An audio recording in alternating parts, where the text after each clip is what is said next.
Конах готов достойно встретить любые испытания, которые ему пошлет судьба. Но он помнит, что Всевышний всегда оставляет ему выбор между добром и злом, и готов ответить за свой выбор пред Богом и людьми. Надежда на Всевышнего не покидает Конаха никогда. Она помогает ему и в неравной битве, и в любых сложных обстоятельствах. В ней источник его внутренней силы и терпения. Конах терпимо относится к представителям других религий, не навязывает силой и принуждением им своих взглядов или образа жизни. Насилие приводит к лицемерию, а оно несовместимо с истинной верой, ибо сказано в Коране: «Нет принуждения в религии».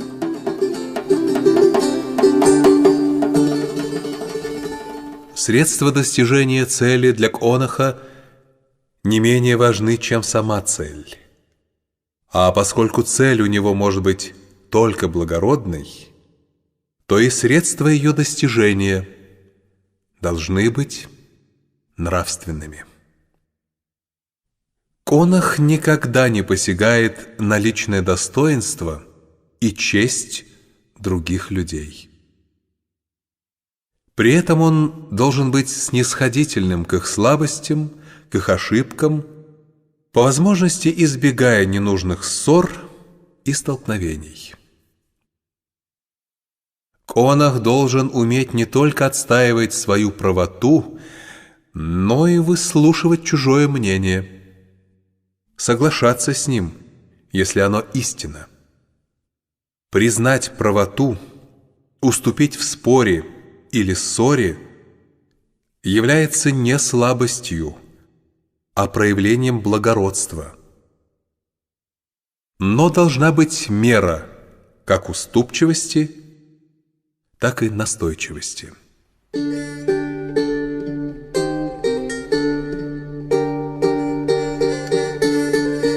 Сделанное ему добро Конах возмещает многократно, ведь благодарность является чертой благородного человека. Сам же он не ждет благодарности за содеянное добро. Конах должен достойно вести себя и в веселье, и в печали. Тень грусти на лице и мрачное молчание неуместны на пиру, так же, как смех и многословие во время тризны. В любой ситуации он должен проявлять выдержку и спокойствие. Конах должен уважать и почитать своих родителей, должен заботиться о них, должен обеспечивать их старость. Он должен делить с ними не только кров и хлеб, но и радость и горе. В своей семье Конах должен быть таким же справедливым, как и в обществе. И в наказании, и в поощрении он должен быть ровным и сдержанным. Он не должен опускаться до оскорбления или физического наказания членов семьи. Конах должен быть скромным в жизни, в быту, в общественных делах. Ум, мужество, деяния Конаха должны оценить прежде всего окружающие.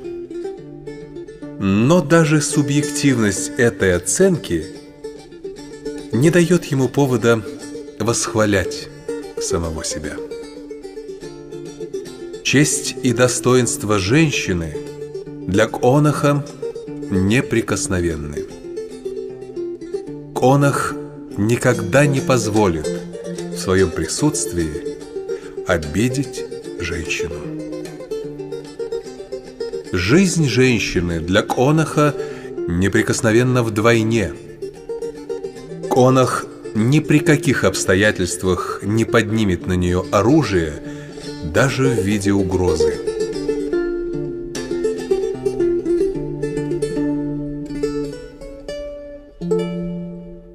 Конах никогда не причинит боли и страдания детям. Нет такой цели, во имя которой Конах мог бы пожертвовать их жизнью и их здоровьем. Закон гостеприимства для Конаха священен. Конах, не сумевший защитить своего гостя, обречен на позор и презрение. Поэтому жизнь и свобода гостя для него дороже собственной жизни. Но он не несет ответственности за гостя, совершившего преступление. В чужой стране Конах должен не только соблюдать ее законы, но и уважать ее обычаи, традиции, и следовать им в той мере, в какой это не задевает его национального достоинства и конфессиональных убеждений. В этом выражается его благодарность за воздух и хлеб этой страны. Благородство Конаха проявляется в культуре его поведения.